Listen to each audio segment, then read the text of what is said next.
before we get underway, hi everyone, I'm Minky Worden from Human Rights Watch. Show of hands, who's in town for the World Cup draw? Holy cow. All right, this was a good strategy. Show of hands, who's going to the Giuliani White House World Cup Task Force right after this?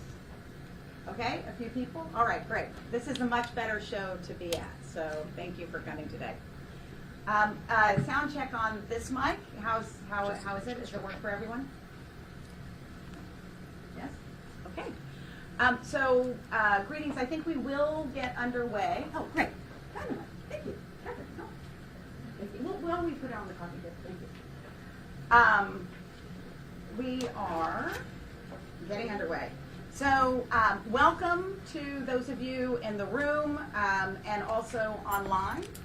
I'm Minky Worden. I'm the Director of Global Initiatives at Human Rights Watch, which means that I cover sport and human rights worldwide. I'll be your moderator for the event today, and the topic is human rights and the 2026 FIFA World Cup. There's a lot of excitement about any World Cup, but the two most recent FIFA World Cups in Russia and Qatar were associated with grave human rights abuses, including thousands of preventable deaths of migrant workers. The US, Canada, and Mexico World Cup was supposed to be a game changer for human rights, the first World Cup ever with a human rights strategy. Today, we are going to hear whether those promises are being delivered. We have experts on human rights, press freedom, the rights of migrants and asylum seekers, athletes' rights, and workers' rights. We will also hear about new human rights risks and what are the responsibilities of the main players in the World Cup delivery: FIFA, the US government, and the 16 host city committees. This week is a critical time to revisit this topic with new research and experts' perspectives. On Friday, Gianni Infantino, the FIFA president, and Donald Trump, the US president, will participate in the World Cup draw at the Kennedy Center to determine which teams will play each other. FIFA has also announced its inaugural FIFA Peace Prize to be awarded on Friday. That prize has no transparent process, no nominees, no judges, and was, by the way, apparently news to the FIFA Council, which is the governing body of FIFA. A few housekeeping notes for our press conference today. I want to remind you that this session will be recorded for journalists who can't be with us at this time. If you have a question, please put it in, and you're on the Zoom link, please put it in the chat with your name and news organization, and I will work to direct all questions in and outside of the room to our experts. I do want to be clear that each of the groups speaking here today has its own mandate, and we partners are each speaking in our own independent capacity. Another note about the topic today. Human Rights Watch and our colleagues here, Amnesty International, the ACLU, RSF, and others, we regularly report on conditions in Canada and Mexico, as we have for decades. But the US is hosting the vast majority of the games in 11 cities. That is a total of 78 out of 104 of these games. So think 78 Super Bowls in the United States, including the quarterfinals, the semifinals, and the final at MetLife Stadium. And the human rights and immigration landscape has changed markedly since January 2025. So due to the severity of recent US legal and political developments, our analysis today is focusing on the United States as a principal host nation. In the coming months, we will also be reporting on human rights abuses in Canada and Mexico. So a short explanation first. In less than 200 days, the World Cup opens. It was supposed to be the largest and most inclusive sporting event in history, 48 nations, an estimated 6.5 million attendees, a lot of journalists. Truly global celebration, but increasingly it appears the world is not welcome, at least here in the United States. As only months remain until the kickoff on June 11, human rights trends are not going in the right direction. To illustrate this, Human Rights Watch is publishing new research today. It's a previously unreported case of an arrest, a family separation, and a deportation of a fan and a father at the Club World Cup final at MetLife Stadium in July. His father, who loves soccer, planned a special day with his children at a FIFA tournament. He used a small drone to try to take a family photo in the adjacent American Dream parking lot.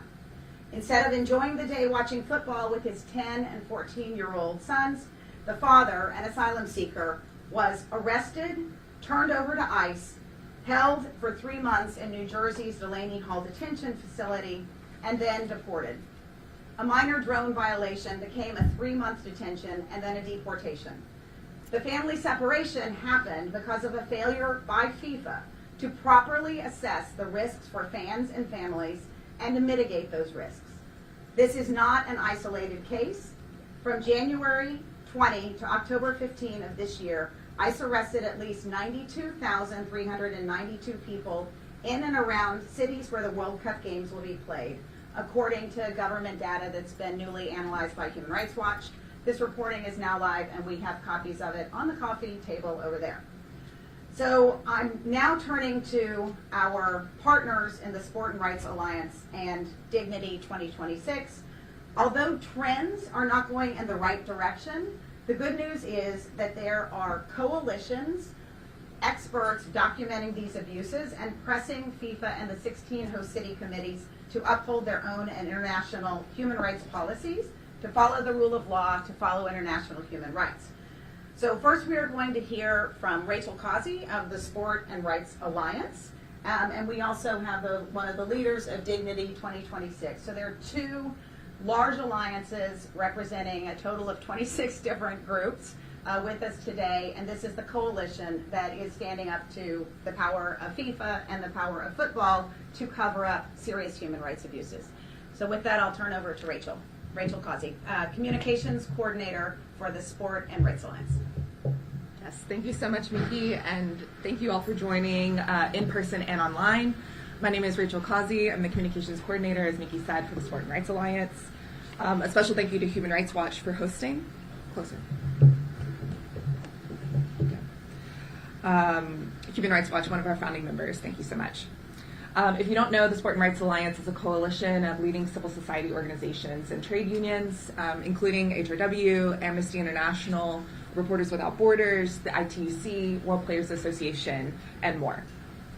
We represent and engage with athletes, workers, fans, journalists, and local communities, especially those most impacted by the human rights risks of sport, such as women, children, LGBTI people, people of color, survivors of abuse. We conduct research, advocacy, and campaigns to ensure that the rights and well-being of those most impacted by sport are respected and protected.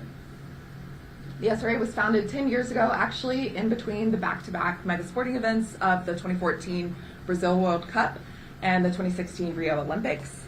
I know some of you here today might have been at our very first press conference held with Amnesty International at Rio de Janeiro.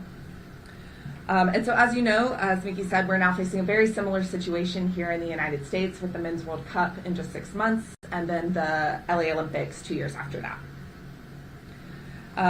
As a founding member of the Dignity 2026 coalition over the last 6 years, with our partners and with everyone here at the table, we have been working to raise the bar for human rights, not only for these 3 host countries, the US, Mexico, and Canada, but for all countries who are planning to stage this event in the future.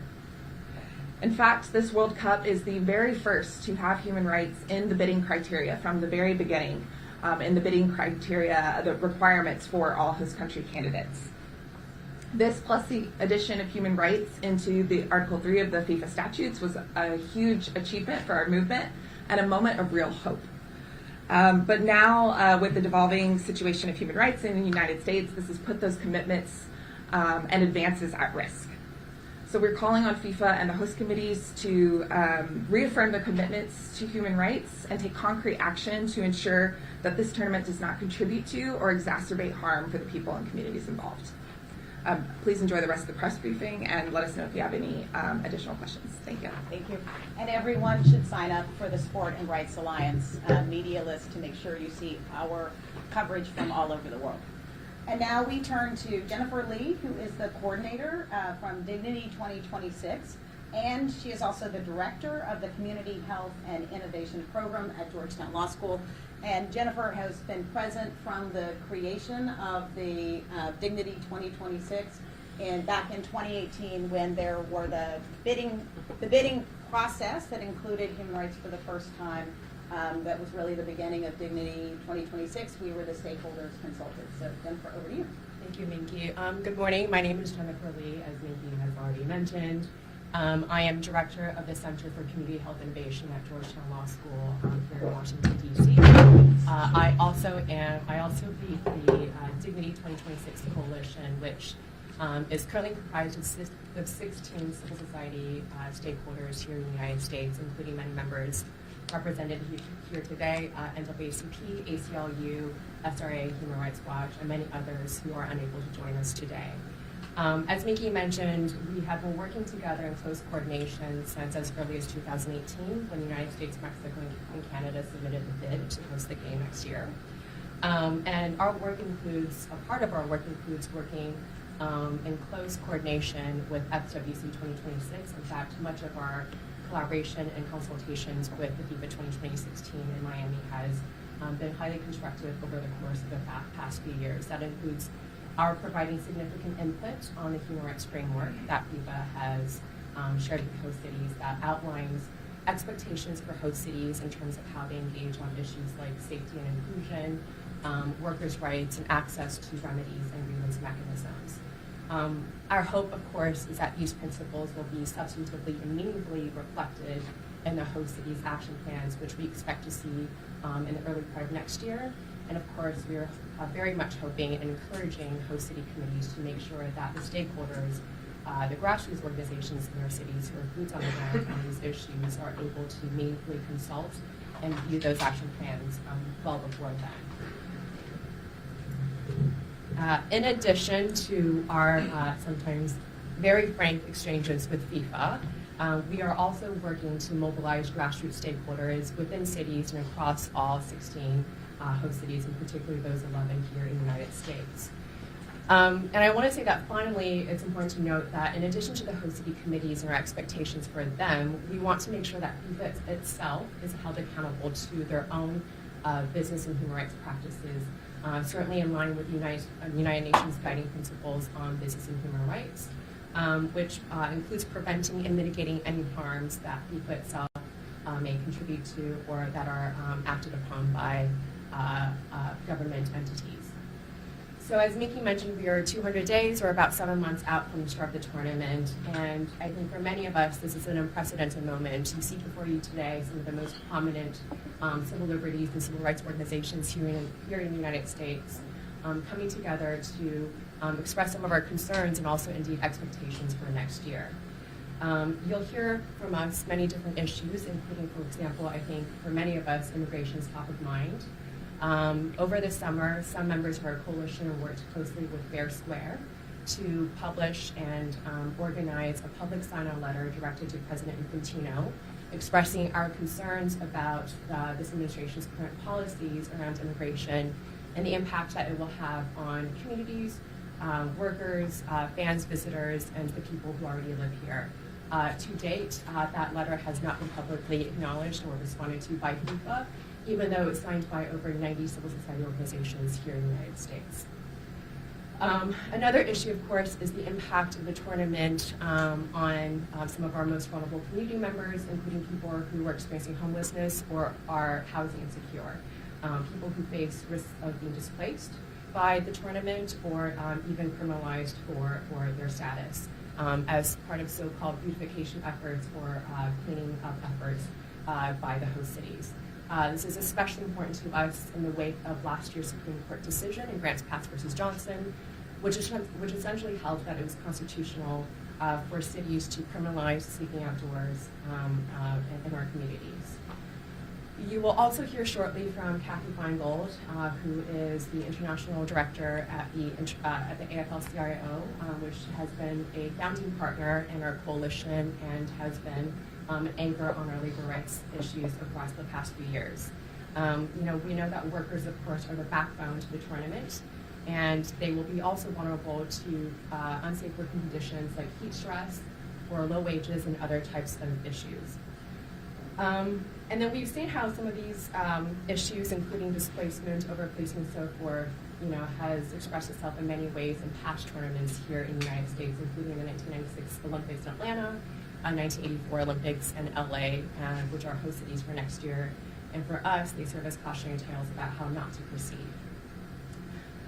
So next year, for many of us, it will be a real test of FIFA's actions and commitments to human rights, as well as those of host cities. I think one thing that we can agree on with FIFA very clearly is that the unprecedented scale of the tournament, which is 104 Super Bowl-sized matches or Taylor Swift concerts, pick your poison, it's unprecedented for many of us. And the bottom line is that in addition to making sure that FIFA is held accountable, I think the message today, too, is that FIFA's reputation in human rights is, of course, well documented, but FIFA cannot be used as a shield by host cities in the United States or Canada and Mexico to hide behind human rights abuses.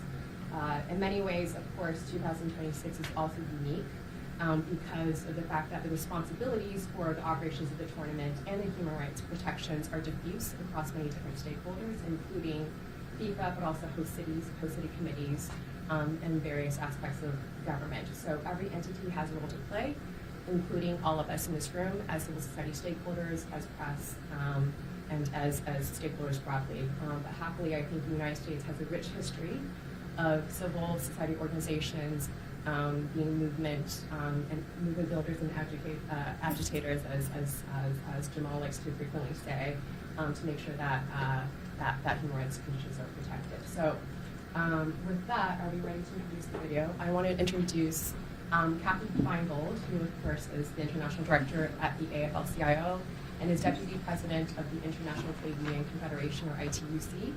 Kathy is joining us by video today on recorded remarks. She's currently on work travel, and we're ready to set it up. I'll turn to Kathy.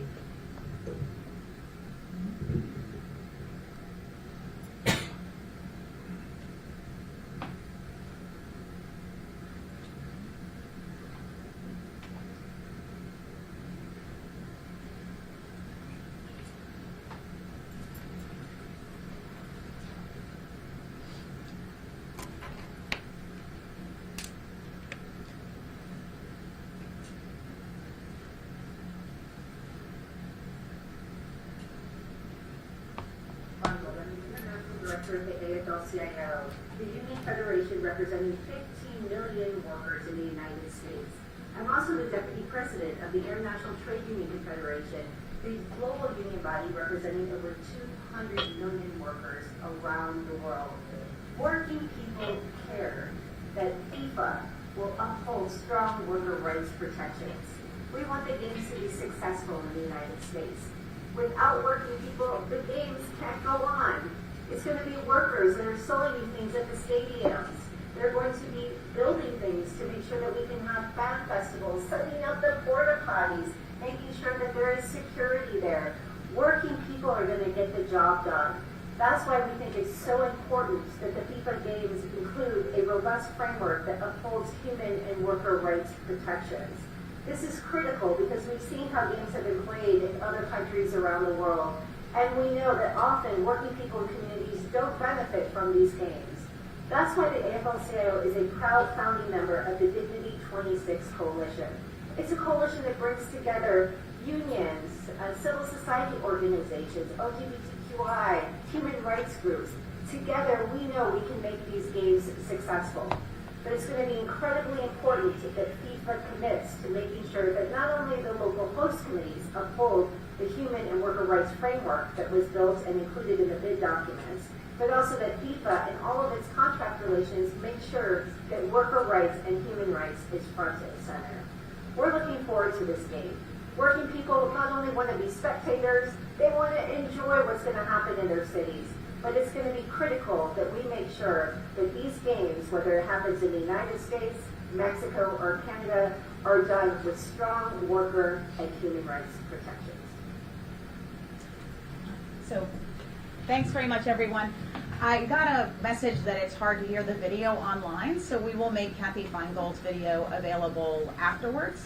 And so now we are turning to the great Jamal Watkins. Can we bring the room lights up?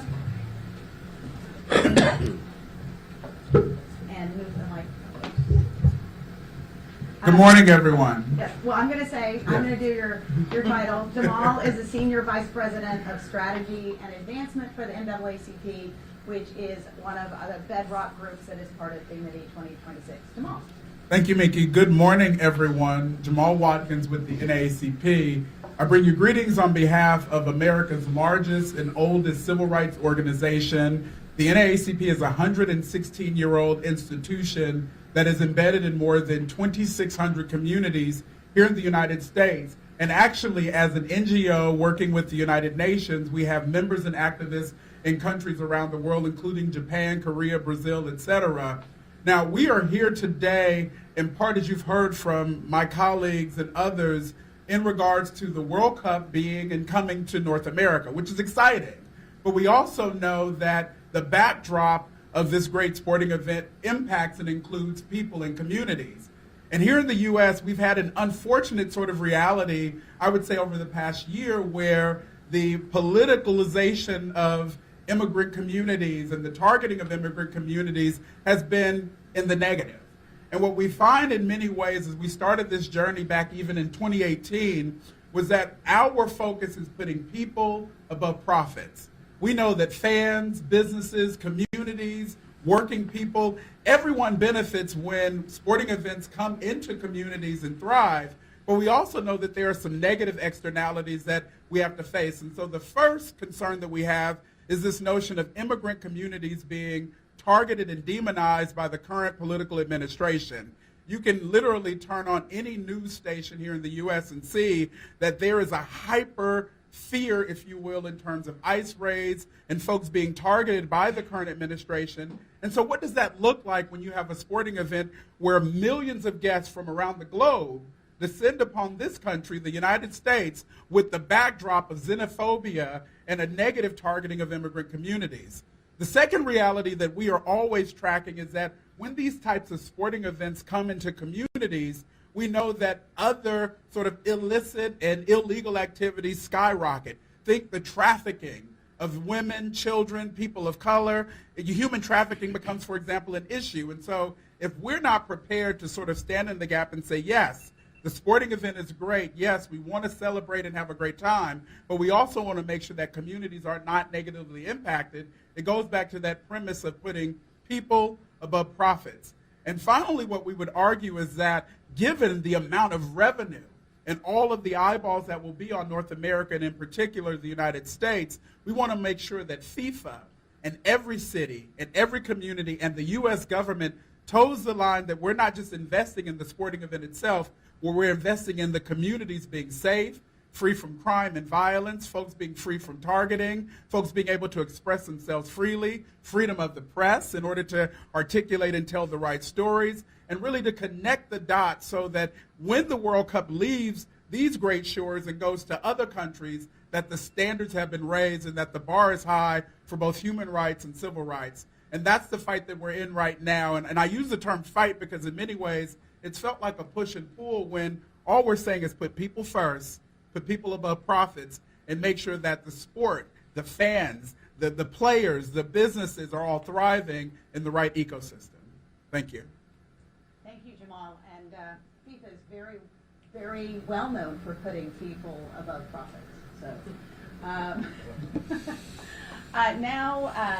so two things. We are going to turn to a video message from Matthew Patsifisi, who is a former men's professional player and an Athlete Ally ambassador.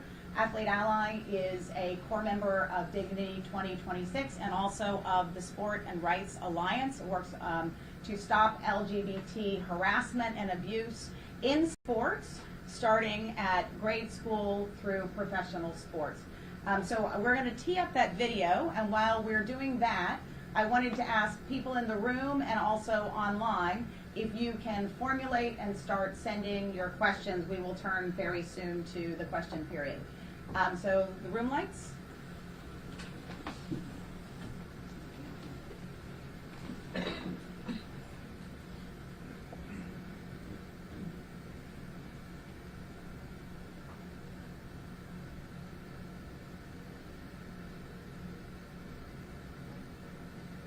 I'm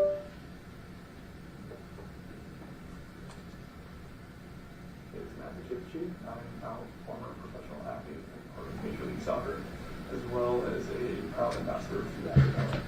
As everyone knows, the World Cup is right around the corner.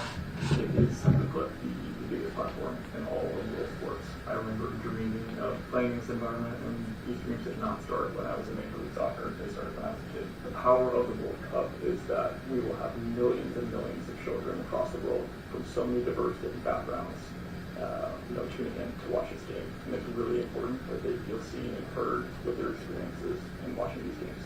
When a host nation permits hostility or discrimination against the LGBTQ community, as we've seen numerous times within the last year, as recently as last year's Club World Cup with the homophobic chants, it really gives off a message to these children that their dreams are conditional. And of course, that's not an experience that we want. And this extends beyond just young fans as well. Obviously, FIFA is a global workplace. In addition to players like myself, you have the fans who have spent their time and money.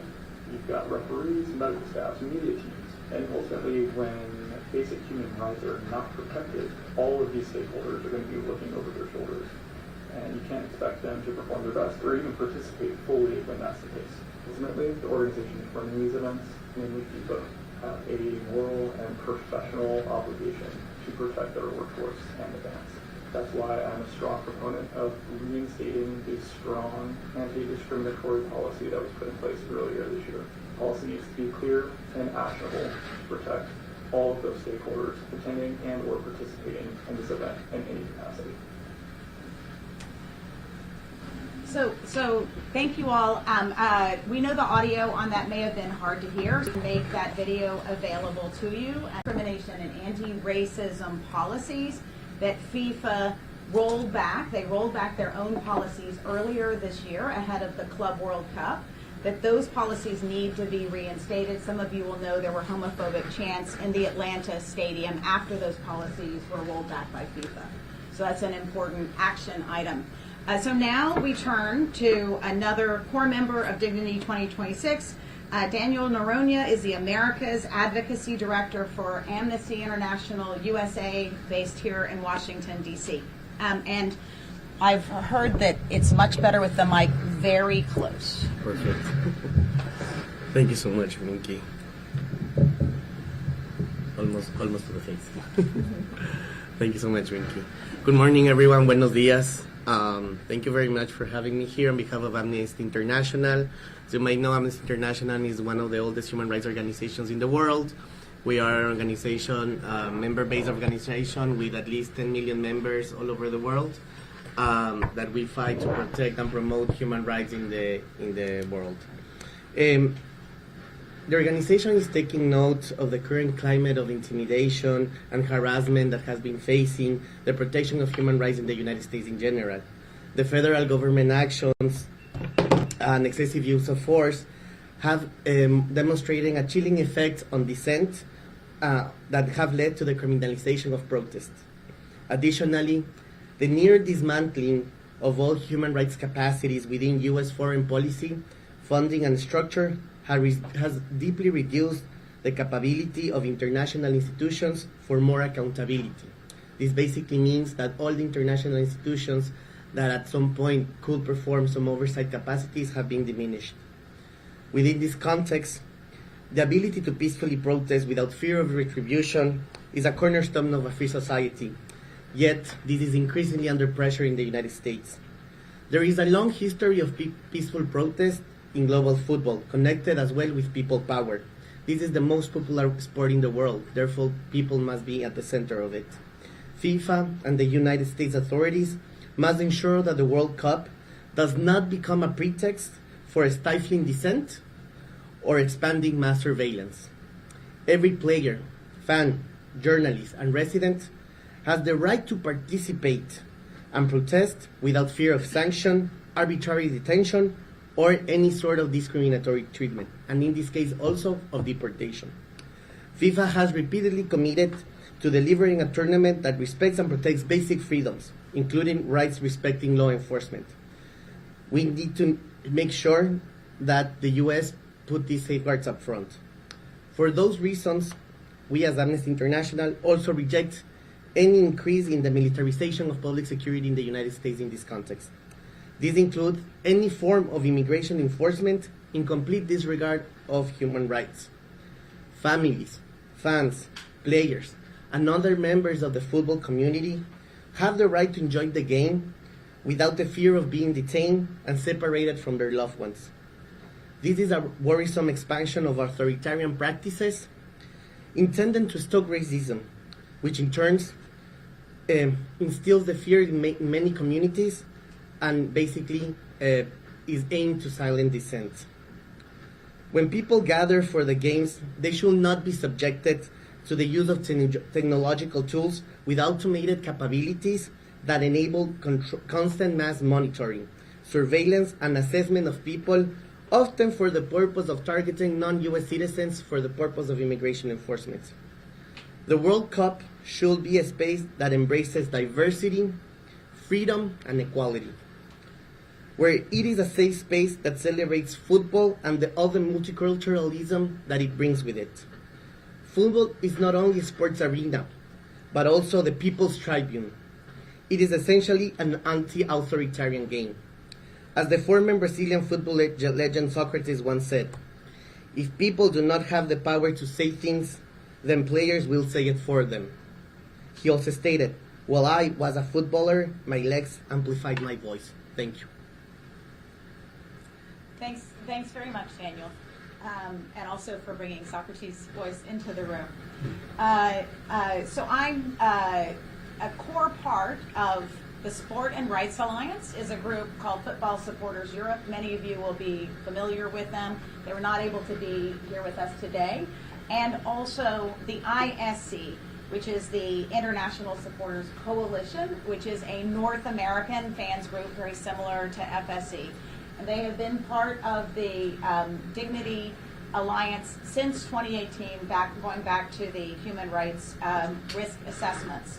I wanted to read a message from Bailey Brown, who is the president of the ISC and was not able to be here with us today. And her comment is about supporters' voice and fan safety. We also have an omnibus statement from many of the groups with quotes that you can use. And Bailey says, supporters are the backbone of this sport, yet FIFA keeps making decisions about our safety without ever talking to the people who actually show up. So the fans are in the stadiums. She says, you cannot claim to unite the world while shutting out the very fans who bring the energy and passion to every match. We are asking for something simple: transparency, real consultation, and concrete protections for every supporter at the 2026 World Cup. So I wanted to turn now to the topic of press freedom. It's relevant for all of you in the room. And of course, it is the freedom that protects all others. I wanted to also say that the committee, we have our speaker from RSF. I also wanted to say that the Committee to Protect Journalists is a core member of the Sport and Rights Alliance from the beginning. And CPJ has provided safety and security training to more than 700 journalists in the United States this year. And they also have a very important WhatsApp chatbot that you can text if you are having problems. It's almost like a crisis helpline, and the need for that is going up in the United States. So with that, I'm going to turn over to Clayton Weimers, who is the Executive Director of Reporters Without Borders, based here in the United States. So this is the U.S. arm of RSF. Clayton. Yes, thank you. I'm Clayton Weimers. Reporters Without Borders is a global press freedom organization. We have offices in 15 countries around the world. We have a network of correspondents in 150 other countries. We really do make an effort to be everywhere, and obviously the connection here is that FIFA is everywhere, the World Cup is everywhere, soccer is everywhere. It is one of the things that really brings everybody together. And we know for a fact that the whole world, billions of people, is going to be tuning in to watch this tournament.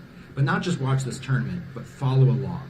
And the story of any World Cup is not limited to the 90 minutes that occur on a pitch. It's in and out of the stadiums. It's the run-up to the tournament. It's the construction of infrastructure. It's the fan celebrations and the travel from all around the world to converge on this one point and celebrate something that we're all very passionate about. And people all around the world who are not able to come are going to rely on journalists to tell a complete and contextualized story of this tournament before, during, and after the games are being played. And so we have to ask ourselves, what kind of story are they going to hear, or read, or watch? We have to ensure that the story is freely told, that journalists have access, that journalists are safe, and that journalists are left alone to do their jobs. We can't take that for granted, unfortunately. This tournament is happening against the backdrop of a broader crackdown against press rights in this country. And you can go to rsf.org and see almost daily updates on different examples of how that's happening concretely. But I'll just cite one example right now, which is going to be very relevant to the journalists in this room, as well as many of the journalists who are going to be covering this tournament, which is a proposed change to the terms of visas that are given to international journalists to legally live and work in the United States. We presently have a very generous system that is very open and welcoming of journalists all around the world to tell America's story to their countries. But the proposed crackdown is going to severely restrict the terms of these visas. It will lead to deportations. It will lead to media organizations deciding it's not worth it to send a journalist in the first place. It will result in the rest of the world having less access to reliable information about the United States at a time when the whole world is very concerned with what's happening in this country. And, I'll just finish by saying very quickly, I think too often people make assumptions about sports journalism as not being necessarily full and complete journalism, or that sports journalists aren't necessarily faced with the same threats that other types of journalists, like, say, a war correspondent might be faced with. That's just false. And you don't have to look any farther than what's happening right now at this very moment in Algeria. If you see me glancing down at my phone, it's because I'm checking for updates, because soccer reporter Christophe Glaze is in court right now having his appeal hearing for a 7-year sentence for terrorism-related charges. But let's be very clear. Christophe is being charged with an act of journalism. He's being punished for doing his job as a journalist, and it's outrageous that he's been detained in Algeria since May of last year. He should be released immediately. I bring up Christophe's case not because he's special. Unfortunately, he's not. He's one of over 500 journalists currently being detained all around the world. And so I bring this up because I don't want there to be any misconceptions. Soccer journalists are journalists. Sports journalists are journalists. And journalists are under threat all around the world, including here in the United States. Thanks very much. And I would add that even here in this room are journalists who have experienced repression in the context of the World Cup. So these are real risks, and they are real risks that FIFA has failed to mitigate in the past, even though they knew about the risk. Now, batting cleanup for our discussion today is Jamil Dakwar. He is the anchor of our conversation and also the head of the U.S. program at the ACLU, the American Civil Liberties Union. So, Thank you very much, Miki. Thank you for being here this morning. My name is Jamil Dakwar. I'm the director of the ACLU Human Rights Program. While FIFA and host cities prepare for the games, the Trump administration is escalating dangerous policies that put immigrant communities, foreign visitors, and residents at risk. Attacks on immigrants and those visiting the United States are at an all-time high. ICE is conducting raids across the country, tearing families apart, deporting thousands without due process, and holding an unprecedented number in inhumane detention facilities, including children. And the host cities of the upcoming World Cup are among the most heavily impacted, with cities like Los Angeles, Chicago, New York, and Dallas facing already extreme surveillance and ICE activity. The Trump administration actions threaten our neighbors and tourists alike. And FIFA has unique leverage to push for change, not to whitewash and capitulate. This is why more than 90 civil society organizations, including labor groups, as Jennifer mentioned, including the ACLU, Amnesty International, Human Rights Watch, and NAACP, have already sent a letter urging FIFA to act. But sadly, we have not yet to see meaningful assurances. On the contrary, we are only seeing further escalation from the administration with deployment of the National Guard, especially in host cities like LA and Chicago. This tournament should be about celebrating unity and our connection to the world. And without action today, FIFA risks becoming a stage for authoritarianism. The Trump administration executive order banning visitors from 12 countries, including from 2 countries that qualified for the Games, I believe Haiti and Iran, combined with the ongoing ICE raids in many of the cities that will host matches, poses a serious threat to the safety and dignity of millions of people. These policies put communities at risk and threaten to undermine the integrity of the tournament itself. People of all nationalities should be able to travel to the United States without fear of being denied entry, detained, or deported without due process. And people with the United States should be able to exercise their right to freedom of expression without fear of arbitrary detention and deportation. Similarly, immigrant communities should not live in perpetual fear of being ripped apart from their communities, as we just heard from Minky about this very troubling case that happened last year. FIFA has repeatedly promised that the world is welcome in America, in the United States. But without clear, forceful advocacy and action from FIFA, those words ring hollow. FIFA must use its influence to call on the US government to uphold human rights, end discriminatory travel bans, and stop immigration enforcement actions that target communities where matches will take place in particular. The longer FIFA stays silent or doesn't do enough, the greater the risk that their brand and event will become part of a public relations tool to normalize an increasingly authoritarian US government. Thank you. Thanks very much. I think you've heard today from all of these experts, and we also, as I mentioned, have a statement. So we have several materials that I'm going to encourage you to take today. But this is really a collective message. I think that FIFA has no World Cup without players, fans, workers, host communities, and you, the journalists. And it really is an opportunity to show as well that these mega sporting events can be delivered without serious human rights abuses, that they should be delivered without an ICE dragnet to separate children from parents, and that we actually shouldn't even be having to have this press conference. So with that, I'm going to turn over to questions. We're actually going to go first to questions we are going to go first to questions online. So I'm going to take the first question, actually from Paul McGinnis from The Guardian. What are the specific actions you would want FIFA or host cities to take to protect the safety of immigrant communities and traveling fans? Paul would also like to know the immigration status at the time of arrest of the father in today's Human Rights Watch report. So I'm going to answer the second part first. The immigration status was asylum seeker. As you may know, asylum seekers, once you arrive in the United States, you have a right to seek asylum. You have a right to go before the judge and make a case.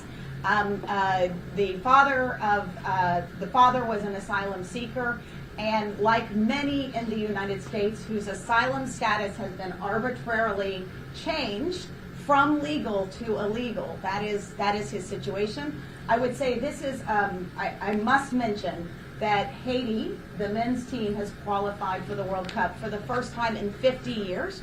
There are hundreds of thousands of Haitians in the United States who have been here legally under a program called TPS, Temporary Protective Status. As of last month, they have now been made illegal. So this is a status change for hundreds of thousands, possibly millions of people, and that is this shows the hazards of a World Cup in a place that is actively making people who were previously legal. The father had a work permit, had a social security number, and was an asylum seeker, did not have a chance to make his case to the judge. So I wanted to go now for, Daniel, would you take the first part of the question? What are the specific actions you would want from FIFA to protect the safety of immigrant communities and traveling fans? And then I'll go to Jamil. Sure, thank you. I will say that from FIFA, what we will need, as I said before, is that they need to get those commitments and those safeguards from the U.S. government. FIFA as a whole is an organization that does have the chance, for its volume, for its capacity, for its reach, to provide certain mechanisms and protections. But who is the real responsible here in this case specific is the United States, the government itself.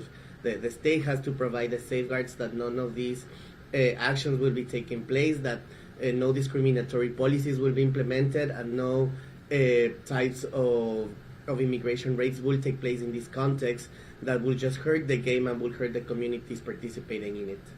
Thank you. So I'm going to go to Jamil and then to Jennifer.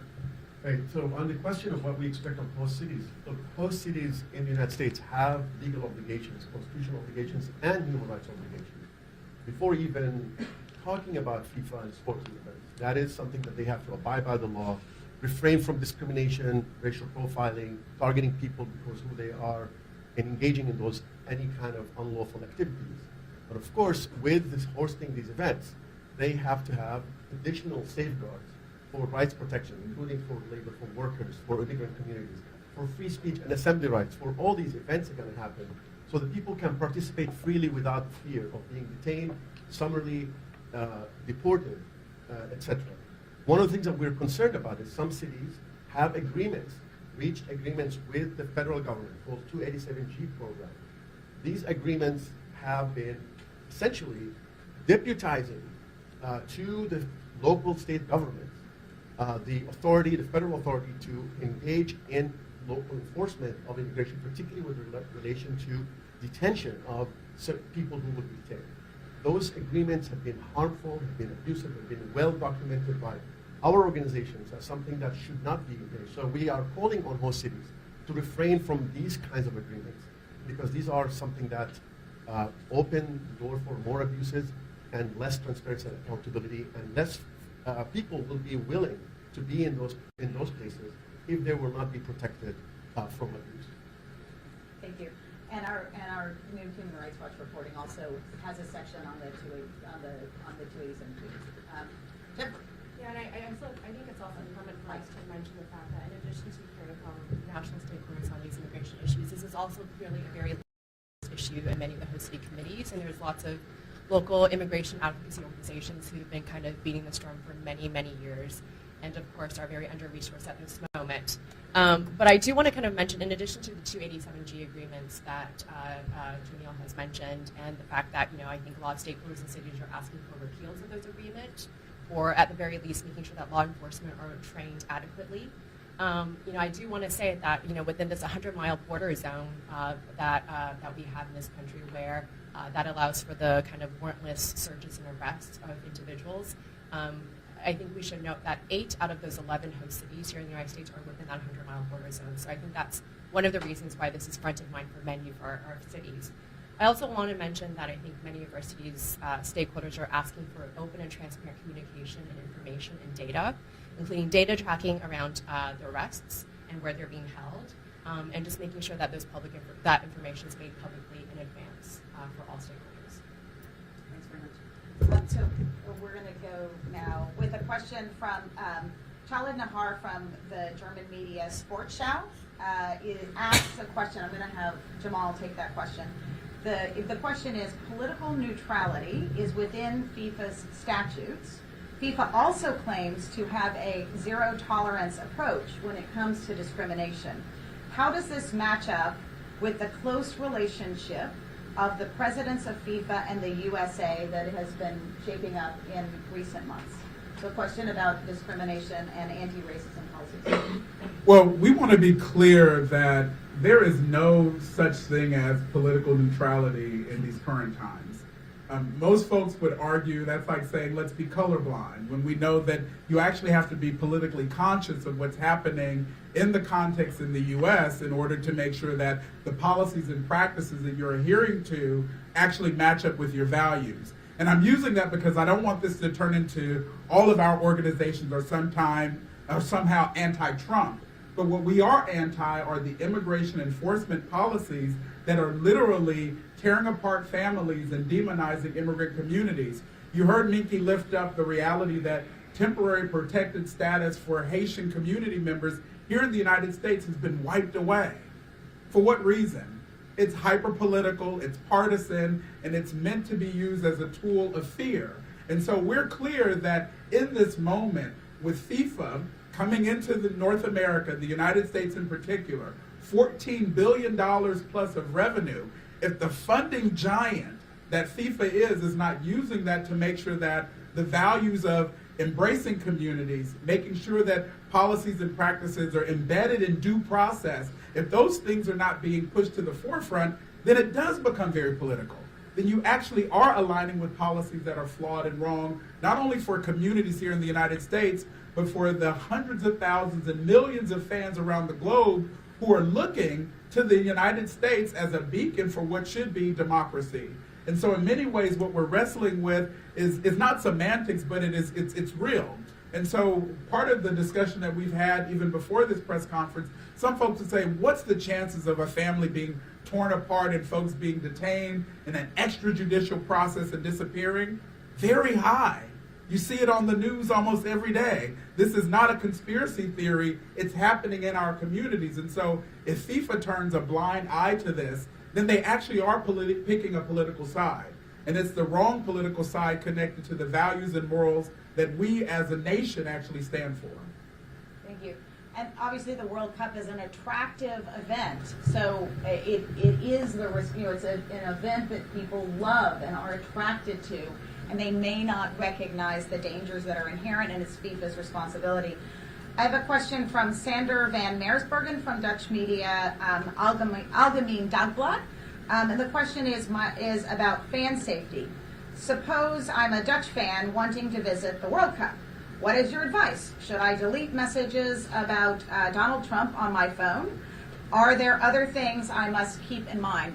I'm going to bring this question to a couple of our experts. I wanted actually to start with Clayton, because many journalists will be, I think we should recognize that one of the sub-themes today is the World Cup is a workplace. Matthew, the former MLS player, mentioned this.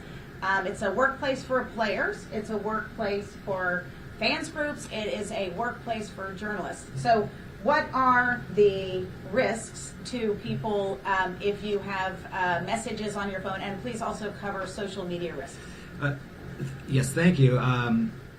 This is actually an excellent opportunity for me to plug our new safety resource website that just relaunched on rsf.org, which contains all kinds of helpful guides for safely doing journalism all over the world, including here in the United States, including digital hygiene and digital safety tips. So I would encourage any journalists who are here or tuning in who travel across borders regularly to check that out. You may already know a lot of it, but it's never a bad idea to refresh what you know. It is an unfortunate reality that we know that border agents are checking social media accounts of folks who are entering this country. And they don't care if you're a journalist, they don't care if you're an academic, they don't care if you're just a random tourist coming in. And the reality is they have a lot of latitude to deny entry to anyone trying to enter the country. There are these sort of gray areas at the border where, you don't necessarily have access to all of the legal resources you might ordinarily have on U.S. soil. And I'm not a lawyer, I can't give you legal advice. And I'm not going to be one to tell you to delete social media or to get rid of or to scrub your presence online. But you do have to be very careful about these things, because we know for a fact that they are looking for anything that might be considered suspicious, and what might be considered suspicious is very much up to the whims of an individual agent, and it's very hard to predict what could trigger a search. In all likelihood, it's not going to happen to you, but everyone thinks it's not going to happen to them until it does happen to them. And it is a major concern of ours that we're going to see journalists turned away at the border for something as innocuous as a tweet that the Trump administration doesn't like. Not even necessarily a critical tweet, but just one that covers the administration honestly and fairly. Thank you. Daniel, would you? Sure. As I mentioned in my remarks, one of the things that Amnesty has been following is the mass surveillance procedures and technologies that have been used by the federal government. Basically, that what we're concerned is that CBP, the Custom and Border Protection Agency, as well as the United States Citizen and Immigration Services, they have been using different technologies to do mass surveillance of different social media profiles of individuals, of organizations, especially trying to tackle visa granting and to tackle non-U.S. citizens for immigration purposes. We have established in different organizations, many of us here present, when we travel between borders, we have different protocols that we adhere to. Our recommendations to partners also who have been traveling here is to adhere to similar protocols to kind of protect themselves in the border, because once you get to these ports of entry, some of the legal protections change. They're not the same, and not everyone will be facing with the same type of agent at the border. As my colleague here said, you could be at the whims of a CBP agent that woke up sad, that woke up angry. Perhaps he didn't want Haiti to participate in the World Cup, you never know, and suddenly he will just deny you entry. Those are some of the things that we have been following. And in all of this, a key piece that I think is important to mention is that who needs to act in the U.S. institutionality to make sure that this doesn't exacerbate more is the U.S. Congress. The U.S. Congress needs to exercise their oversight capacities to actually to call on the federal authorities and make sure that they adhere to federal law and international law as well. Thanks very much. So we do have some more questions online, but I want to make sure we get to questions in the room. So any questions in the room? And we're just going to go left to right, so yes. And name and organization. Yeah, Henry right now from The Athletic. Mickey, you opened up placing this in the context of the last events in Russia and Qatar. Does this feel similar at all? Not in the specific concerns necessarily, but the way that FIFA is interacting with those concerns and interacting with the government that is the national government that is in charge of it. So I'll take that question, but whenever I get a question about this, I have a flashback to a Sport and Rights Alliance meeting at FIFA headquarters in Zurich back in 2016. Gianni Infantino had just taken office after the thermonuclear event of half of the FIFA Council being arrested for corruption, Sepp Blatter and other senior leaders being removed from office. And at that time, Gianni Infantino passed over the table the set of human rights requirements and essentially said, we're not going to be able to do much about Russia or Qatar, but we are committed to uphold human rights and the framework, the UN guiding principles, the boring but important bedrock that all companies, and FIFA is a company, not a nonprofit, that FIFA adheres to. So I think after the human rights catastrophes of the Russia World Cup, the Qatar World Cup, serious abuses in Brazil, extrajudicial killings and other things, I think there was the idea that there would be a change. And we are here to tell you today that idea, that concept that there would be a meaningful human rights framework, it is not working. We are within months of the opening of the World Cup, and there is a lot of work to do. It is not too late, but it is absolutely time for FIFA to uphold the commitments it has voluntarily taken to put in place and implement the human rights framework. It is also the response of host city committees. We've got a lot in the room, so I'm going to go quickly and then we'll divide. Yes? BBC. Mindy, do you think that the closeness of the relationship between the two presidents, Infantino and Trump, is a barrier to getting the kind of reform that you think you need? Is it too close, effectively, or do you think that should actually make it easier to elicit some of the changes that you're calling for? So I will I'll go to our experts, and I think every organization is going to have a different answer. The question goes back to systems, right? It shouldn't be about personalities. Human rights, the rule of law are systems. So there can't be one system for the US and a different system for Canada and Mexico. And that actually was the goal of having a unified human rights strategy. I recommend you all go back and read the United Bid Human Rights Strategy. It was not one system. It was not just the United States World Cup. So I think it's really important to go back to the need for systems. I wanted to go to Jennifer for that question and then to Jamal. Yes.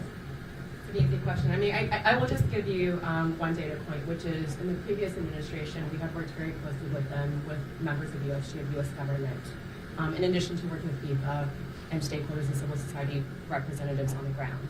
And so that looks like very close conversations and monthly briefings with the State Department, DRL, which is the Bureau of Democracy and Labor and Human Rights within the State Department. We also worked quite closely with the White House, the National Economic Council, and the National Security Council, which have been tasked with overseeing the events. And so I offer that as a data point. I think for obvious reasons, our relationship with the White House has changed since January, but we hope for constructive conversations moving forward. Jennifer is very diplomatic. Yes.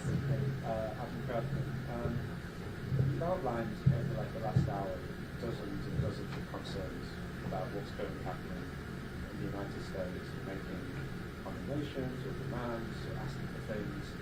But you're asking for things from an organisation who thinks about the Peace Prize to the president of this country, that's said that he deserves the Nobel Peace Prize, that's going to play his favourite song during the World Cup tour on Friday. I'm just curious as to where you're getting confidence or hope that anyone at FIFA is actually engaging with this, or are we just talking to ourselves here? So thanks. I'm going to go to Jamal for that answer. Well, I'll lead in and say two things. The first, and I think the question from the gentleman from BBC, the relationship is too close for comfort. Because what we're finding is that when Infantino is with Donald Trump, then you literally are sending a signal not only to the United States but to the world that all of the practices and policies that are coming out of this administration are okay or justified.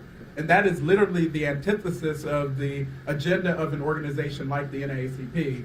I have a flashback to when we met with Infantino just down the street about a year ago. He sort of jokingly laughed off that the U.S. has problems when it comes to race and economic issues with working people. Yes. And that has been exacerbated by this current administration. So to your question about giving this president, if you will, a prize that says that he is somehow the ambassador of peace and is worthy and noble in some way in terms of embracing communities is actually laughable. And so I won't be diplomatic and say that the notion of having hope and the notion of fighting forward is what we have to do, not for FIFA or for the President of the United States, but for the communities we serve. My organization was founded basically when extrajudicial killings were happening in the United States, and I'm talking about lynchings at a high level, and folks were turning a blind eye, and the Globe was saying it's not a problem. So we have faced dark times before, and we understand that if we don't do things like this, but also connect the dots and lift up the stories through the real news, then we're not going to have the breakthroughs we need to make sure that these policies shift. And no offense, but these people are no longer in power. I would agree with, I just want to add another element here. We're not talking about just people having good relationships. So the problem that we're seeing here is that it's defiance of the rule of law, a defying of federal law and the Constitution and many of the actions that we're talking about. So in addition to the business and human rights framework that FIFA has committed to adopting and implementing, we're talking about a country and not just the one person that can be above the law or any administration. It has to be consistent with the rule of law. That's why we're thinking, what do you say, what's the hope? The hope is that people in the United States, people around the world, can say that they can also express their views on what was going to happen. And they're already doing that through protests, through voting, through other means. And we think that those kinds of things will continue if this is going to escalate. This is not going to be a World Cup that will be leaving a good legacy if those things continue. This abusive immigration enforcement, crackdown on free speech, and the speaker that just asked earlier, the reporter, about whether it can be safely come to the United States, that's the kind of thing we're talking about. That yes, we cannot guarantee that people can come freely and without being stripped of their basic rights. Of course, under U.S. law, constitutional law, non-U.S. citizens have less rights protections at the border. That is known, and I'm not giving you any news here. But the matter of the fact is that the current administration has exacerbated the situation for particularly non-citizens and particularly migrant communities. People are living here with permanent legal residency have been threatened with deportation and detention. And we as the ACLU and our partners have launched legal challenge against those kind of practices because they take us back decades ago during the McCarthyism when you are cracking down on people's speech. It's particularly the kind of speech that the United States and the administration disfavors. That's why I'm concerned about major soccer players who has expressed views on certain causes, such as the Palestinian rights, would be denied entry or being detained or being subject to retaliation by the administration. This is the kind of thing that will really make this World Cup seem completely out of step with any basic human rights and international standards of decency and human dignity. And I have a request from online to repeat the name of the person and the question, and that was Adam Crafton asking, are we delusional to think that any progress can be made on human rights? So, Martin. Yeah, so Martin Ziegler from the Times in England. There have been a couple of occasions where Donald Trump has threatened to move World Cup matches from his cities. Just wonder if anyone thinks that is a part of what you're talking about in terms of, is this a response to people protesting against these policies? So, who would like to take that one? I'm happy to, but maybe just to start, human rights, the rule of law, and international systems, which FIFA is signed up to, the whole point of it is predictability, reliability, and one thing that is not allowed is retaliation. So you are not allowed to retaliate against someone whose opinions you don't like. You're not allowed to keep journalists whose writings you don't like out of the United States for the World Cup. And you are not allowed to move host cities at a whim. And I think this is what international systems are about. It's a bad practice. It's unprofessional. But it's also antithetical to the whole concept of a reliable system. And I would add that FIFA is also to blame here. FIFA awarded the World Cup to Saudi Arabia without doing a proper human rights risk assessment, with doing a joke human rights assessment that found that there was a medium risk of human rights abuses in Saudi Arabia, which does not comport with international human rights reporting. So I think FIFA is also to blame for not upholding international standards and systems and awarding its own flagship tournament without the underpinning of proper human rights assessments when they know very well they must do it. Other thoughts? Jim? Yeah, somehow being diplomatic has pejorative connotation this morning. So at the risk of sounding like I'm being too diplomatic, I just want to say that I mean to the earlier question really quickly about this administration. I think that is, my response was also, I think, a reflection of the fact that this is a question, I think, specifically for the White House Task Force on for 2026 and what they are doing actively, because they are also the interagency task force that has been completely silent on their plans for human rights and labor rights issues. On host city committees, I think that's a really interesting question. It is, I think you can read the temperature really well about how host cities will or will not respond to current pressures from both federal and state governments by the action plans that we will release, hopefully by early next February.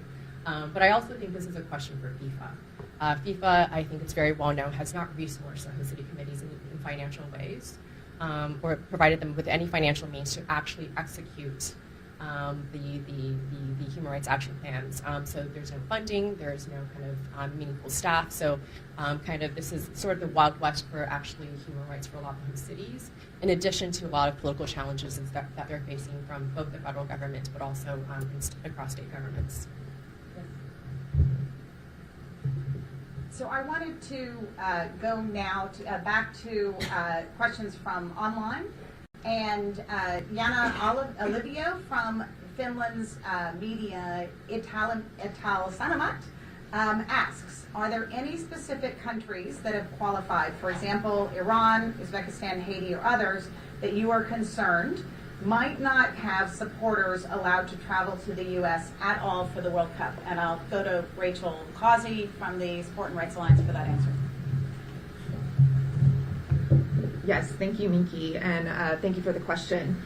We are concerned that supporters from Iran, Haiti, and other countries will not be able to come to the World Cup.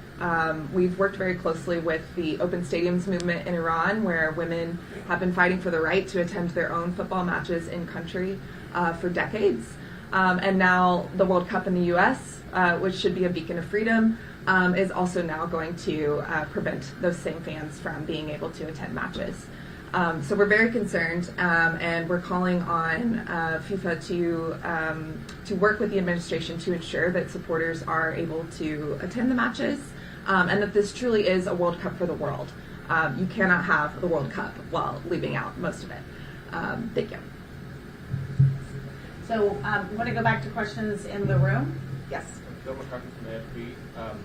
To what extent have your organizations communicated with FIFA about this inaugural Peace Prize, and what commitments would you like to see to feel confident that it's not just PR stuff? So that's Bill McCarthy from AFP asking about communication that civil society may have had with FIFA. And just a word about the FIFA Peace Prize, which is apparently modeled on the Nobel Peace Prize, which was not won by Donald Trump earlier this year. Human Rights Watch wrote to FIFA asking specifically what was the process, what are the criteria for selection, who are the nominees, and who are the judges. And Human Rights, that letter in the full form is linked from our statement today. We did not have an answer to that, which you could infer that there is no process, there are no other nominees, there was no judging, and of course it was news to the FIFA Council, the governing body. So I really think that is a question for Gianni Infantino, and I wanted to turn over to him. Yeah, I would just say briefly, look, it's kind of an insult to the intelligence of a lot of fans and people, supporters, and people who are watching the World Cup. When you're all of a sudden coming up with this pride that, as Nikki said, had no basis or very, very little transparency around it. The perception and the impression that you get, and I think that's really what at least as the ACLU see it, as this is, FIFA is dragging itself into becoming part of a public relations tool, as I said, to normalize an increasingly authoritarian U.S. government. That is a real concern, and we're very troubled about that. So any actions by the president of FIFA or any officials of FIFA in the preparations for the World Cup has to be very carefully considered because of the way that they will be perceived and had an impact on the real lives of people. I would add one other thing. Gianni Infantino has said that this FIFA Peace Prize represents 5 billion fans of football around the world.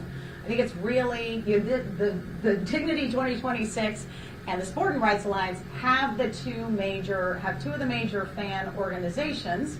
I think it is a very good question to ask, really, how were the 5 billion fans of football consulted? What was the polling? How were their opinions taken into account? So I think if you say of prizes on behalf of 5 billion people, then you actually have a responsibility to say, how did you consult those fans? What was your process? So we look forward to hearing what the process to consult the 5 billion fans of football was by Gianni Infantino. So another question in the room, and we're going to go until 11 o'clock. This was advertised as 90 minutes, and if there are questions we can't get to online, I also would like to say that we are available to answer those individually, either in writing or with interviews. Yes? Yes, Howard from Norwegian Broadcasting Corporation. I have a question about the draw and where it's going to be. It's going to be the Kennedy Center, which I understand it has been quite controversial after Trump was president. So the question is, like, how do you see, is that problematic that it was moved to from Las Vegas to Kennedy Center, and was that like deal with some FIFA rules or anything like that? Halvor Ekman from NOS asks about the choice of venue. Choice of venue, Kennedy Center. Well, I'll start off, and this is not about the FIFA rules per se, but it goes back to the tournament itself being politicized and used as a PR tool for the current administration.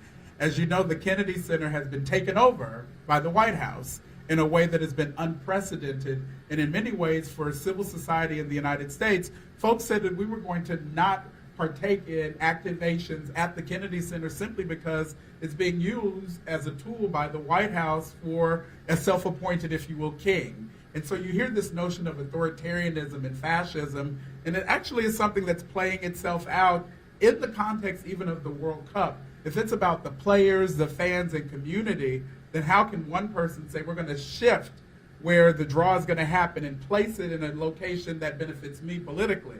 That's literally what we're seeing happen before our eyes. And so in many ways, the optics actually speaks to the undercurrent of what we are all lifting up, which is this is about the rule of law.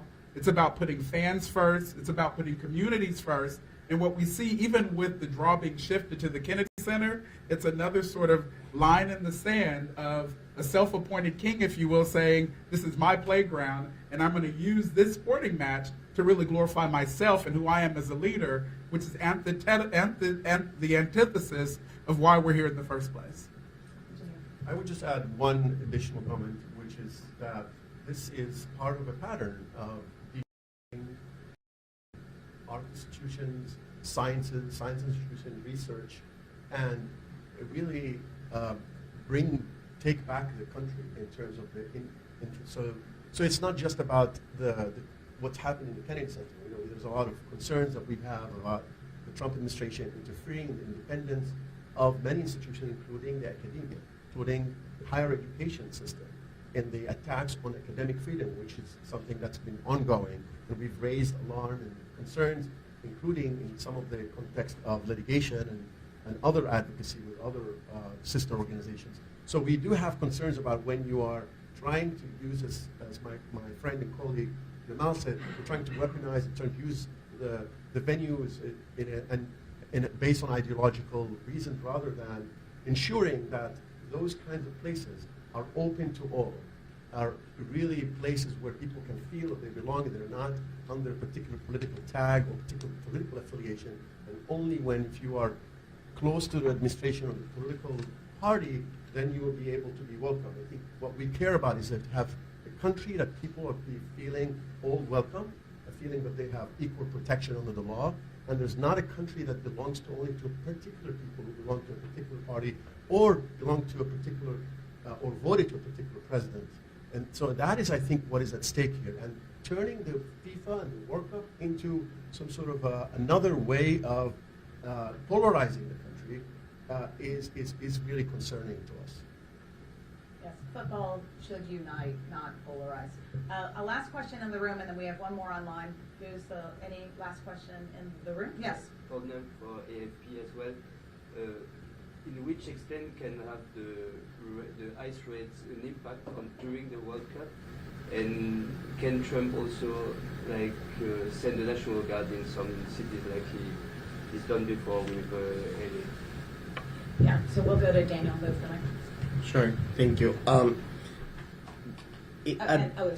The question was about risks of ice raids from the AFP. Sure. I think at this point, and as we have seen progressively in the past weeks, we think that it could be high probability. I mean, we started with raids happening in specific parts of the country. We started in LA, then it's happened here in Washington, D.C., and have been expanding to different parts of the country. We saw the horrific raids happening in Chicago, for example. We saw that almost militarized raid in a apartment complex where Blackhawks came on top of buildings, and federal agents were dropped there.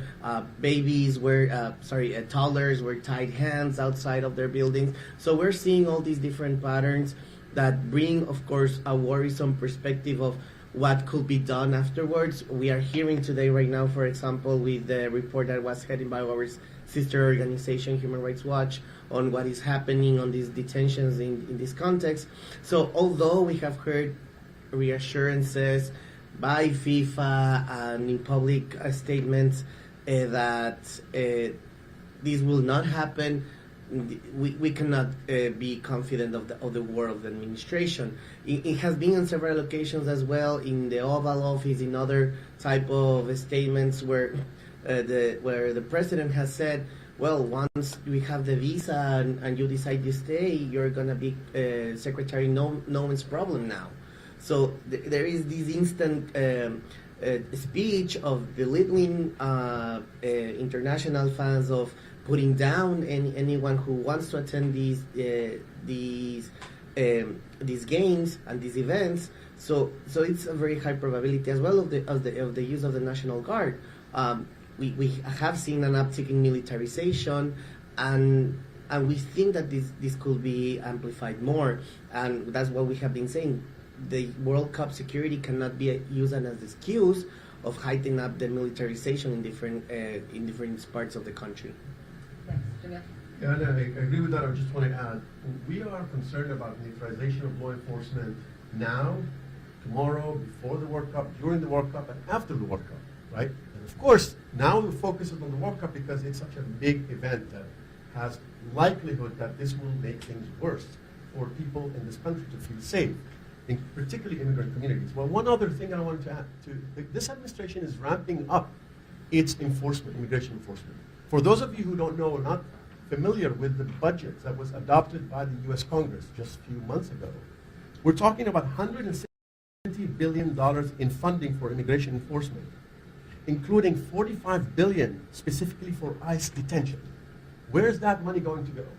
It's going to be going to these operations that we're seeing on a daily being expanded. Not only that, our concern is that military bases are being used in order to host, and they're already holding migrants and immigrant detainees there before they're being sent and transferred illegally and many times abroad.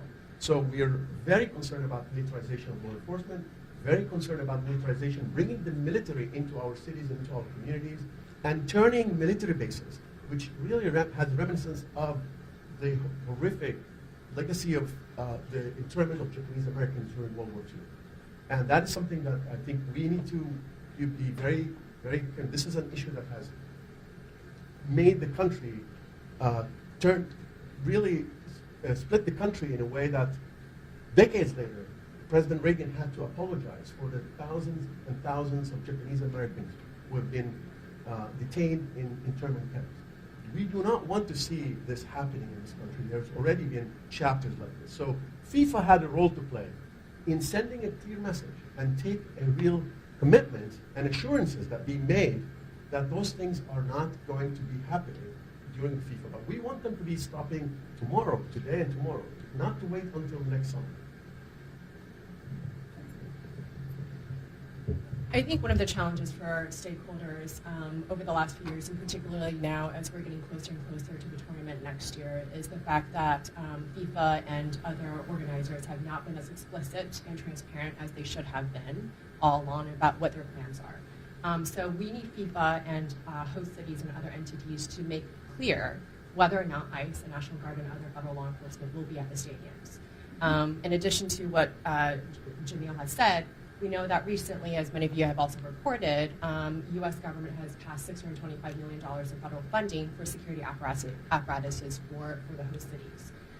We don't know how that money will be used. I don't know when we will know how that money will be used. We also don't know what the security apparatus or footprint looks like from FIFA within stadiums, at fan festivals, and other tournament areas.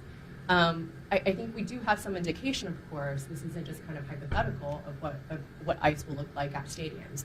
The Club World Cup this summer, which was held across many of the same host cities, ICE was seen at stadiums. I will just note that in kind of the readout or the postmortem on the Club World Cup on human rights issues and through FIFA's grievance mechanisms, without naming those specific numbers, we do know that federal enforcement immigration was one of the biggest concerns. Overwhelmingly, almost a third of the complaints that FIFA received in its grievance mechanism portals was around federal policies or enforcement, i.e. immigration. Other issues that came up were extreme heat, accessibility, discrimination, workers' rights, safeguarding, harassment, freedom of speech, excessive use of force, and freedom of religion. So again, I think with many things, this is not speculative. We know that ICE at this rate will be at stadiums, and we need more clarity from the FIFA, about what they plan to do about it. Thanks very much. So, and just one point about this, all human rights are interconnected. So the situation in Los Angeles, for example, where there were ICE raids in communities, and then there were peaceful protests against the ICE raids that turned violent with the militarization. So all of these human rights issues are related, and you could see how there would be a perfect storm about ICE actions at a tournament which is supposed to be about uplifting humanity, but turns out to be about separating families, possibly forever. So I'm going to take one last question, and then I'm going to ask every one of our panelists to respond to this, because I think it's a question that is a subtext of what we've been talking about today. And it is a question from Claire Richardson from BBC News. This week, U.S. Homeland Security Secretary Kristi Noem has recommended a full travel ban for a list of additional countries yet to be announced. We talked about there was a dozen in the executive order from last June, and a total of 19 countries are affected in some way from the June executive order. This question is, how do you expect this could affect travel for teams and fans to the United States? So I'm going to start with Rachel and also ask that the answer to that question from our experts wraps up your final thoughts. Thank you so much. Yes, we have seen that news and are very concerned that Haiti, Iran, and then now there might be many more teams and cohorts of supporters that are now not able to, or at least under fear of not being able to come to the U.S. I think some of the executive orders in the past have included carve-outs for players and other officials with the teams, but we are calling for more transparency on that. We need really clear guidelines about who is able to come to the World Cup, and we need FIFA to use its leverage to ensure, once again, that this is a World Cup for the world. I think just to wrap up, there was a question earlier about what gives us hope. Why are we still calling on FIFA to do things? And it is because the FIFA does listen. We might be known for criticizing FIFA a lot, but there are wonderful things that FIFA has done, including just recently allowing Afghan women's national team football players the right to play again as the Afghan women's refugee team. We're still fighting for recognition for the full team, but it shows that FIFA does listen, that FIFA understands when it's wrong and is willing to make changes. And so we are going to keep pushing as long as we have breath for that. And then finally, the fans. FIFA is not President Infantino. It is not one person. It is not 5 people. It is the billions of fans around the world who have immense power and care about their sport not being used for authoritarian means. So that is, thank you very much.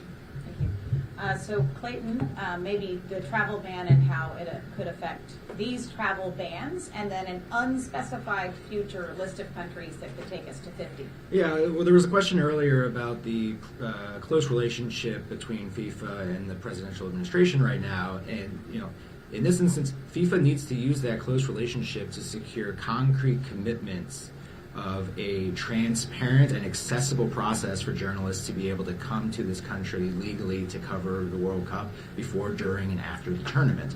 And I also want to be clear, this can't be limited to just FIFA-accredited journalists or to Federation-accredited journalists or to journalists who are from countries that have qualified for the World Cup. This is the world's tournament, even though a small handful of countries are participating. The whole world is watching. The whole world wants to come. The whole world wants to watch it. Thank you. And journalists from all over the world have the right to come to the United States to cover this story of global significance. And Daniel, a question. Thank you.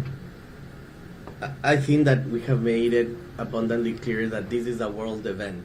This is a world event that encompasses the most popular sport in the world. I grew up in Latin America. I grew up in Ecuador, so I know what it means to feel when your team qualifies for the first time or qualifies after a long time. Like that feeling that carries with you. It also creates national identity, especially in countries that have suffered a lot. You coalesce around football. Football is really what brings you together. So these type of actions really does diminish the purpose of the tournament, does diminish the purpose of the sport, does diminish what is intended to do, which is to unite. We tend to be sometimes kind of idealize these type of events, but this is actually what is meant to happen. This is actually what it meant to be. And in spaces, and especially in a time where we see an uptick in authoritarian practices from all over the world, I think it's important to keep these spaces where people can be heard, where people can actually bring forward their concerns and their speech towards the world in general. For example, as Jamal said before, the Palestinian cause has been something that has really been put in the forefront by football fans. They have been the ones that have been really trying to put this message forward. So I think that we need to keep on pushing. This is something that is meant for the people and by the people, and I think fans will ultimately either punish or we ultimately reward what will be the outcome of this game and this tournament. Thank you. Thank you. So we're let's start with Jamal and finish with Jennifer. So the question is: are travel bans good for the World Cup? Unapologetically, no. Let's be clear that travel bans or any bans in this country are usually used as a political tool. If we were to go back to the first Trump administration, there was the Muslim ban. And so you think about these travel bans as being used to demonize communities. And so if you're targeting a country like Haiti, you're not just talking about the communities in Haiti, you're also talking about folks in the United States who have temporary protected status, which has been stripped away. You're talking about taxpayers who live in the United States who want to actually participate in our democracy. So this notion of a travel ban is a smokescreen for politicization of an authoritarian regime. And so in many ways, what we would say as the NAACP is that the focus has to go back to people and communities, putting people before profits, making sure that what happens before, during, and after the games is all about investing in communities. You're talking about 5 billion plus fans around the globe and millions of fans here inside of the U.S. borders. If we don't invest in those communities, making sure that they're safe, making sure that the working people are safe, making sure that the standards are elevated, then we're doing the wrong things. And as I started and I said earlier, we're not talking about the kings that live here in Washington, D.C. We're talking about the kings on the field. And so we want to make sure that the sport is being amplified in a way that connects the dots. And so as we continue to fight forward and push forward, I'm reminiscent, I like that question around why do we keep doing this? We won't stop until we win. And what winning looks like is making sure that every community is included and every community is made whole. Thank you. Jamil. And very quickly, because I know we're wrapping up, ACLU believes that we have to have a system that is fair and humane. Fair system of treating people and humane treatment of all people. And that applies to situations where executive branch exceeds its and misuses its and abuses its powers in order to advance particular political agenda. We think that people should be no collective punishment. There should not be overbroad and any racial or religious animus is something that is rejected by the U.S. Constitution. And therefore, we'll see the details of what kind of bans they'll come up with. ACLU, as always, will analyze this, and we will look into exploring all aspects or all possible measures that we can take, including litigation, as we did in the past. But for now, I think it's really important to focus on what is happening. There's already harm and damage made by the executive orders that's already been issued and other presidential memorandums that are issued against people traveling or people who are in this country. And I think, again, I want to emphasize that we really need to make sure that there are changes and movement, and FIFA can make that difference by leveraging its influence, whether it's the closest relationship between the president of FIFA and the President Trump, or because of the leverage that they have financially. People will not be coming to the United States. That's a big loss for the United States. And we don't have the numbers. I'm sure somebody will do the numbers, and we're not experts in that. But I feel like, finally, on a personal note, as Daniel said, I'm a Palestinian American. And as a Palestinian American, I would want to see also Palestinians be able to travel, and who are living here, or be able to travel to the United States to watch the games. The fact that there is already decisions made as a matter of a collective punishment against Palestinians who are holding Palestinian passport issued by the Palestinian Authority is something that is personally troubling. I'm not here speaking on it as ACLU, but rather just giving you a sense of how people in this country, we are a community of people who come from all over the world. So taking people out, banning people based on their religion, nationality, or race, or sexual orientation for other matter, or political views, is something that we should not endorse, should not accept in this country. And that's why I think we're going to be fighting for a fair and humane system of immigration that treats everyone based on the merit rather than weaponizing it for ideological reasons. I'll try to be quick. So I think on the ban, I think it's just to be clear, and I think I speak for many of us, if not all of us up here, is that we want visitors to come. We want the World Cup to go off next year without a hitch. I think many of us, as you can see, are great fans of football and of this sport, and so we want to see it go swimmingly. But this should not be at the expense of some of our most vulnerable residents, be they immigrants, the unhoused, workers, children, and so forth. In terms of the hope question, frankly, I don't know that we have a choice. Because 2026 next year, for many of our host cities in the United States, it's going to be one of many coming up. Take LA, for example. They're hosting the Super Bowl the year after the World Cup, and then the LA Olympics in 2028. So for us, the FIFA World Cup next year will be a blueprint not just for future tournaments across the globe, including in 2030 and 2034, but it's a blueprint for how mega sporting event is achieved in this country, and so that we can leave a positive legacy in those host cities as we asked for in 2018 when we won the bid. Mercifully, the press conference is coming to an end. I want to sum up by thanking our partners, the Sport and Rights Alliance, Dignity 2026, and all of you. You actually are, this is your workplace, and we defend your right to come here without harassment and abuse, to not have to download the contents of your phone, or to worry about being detained for something you wrote. I wanted to say that this is intended as a wake-up call for FIFA.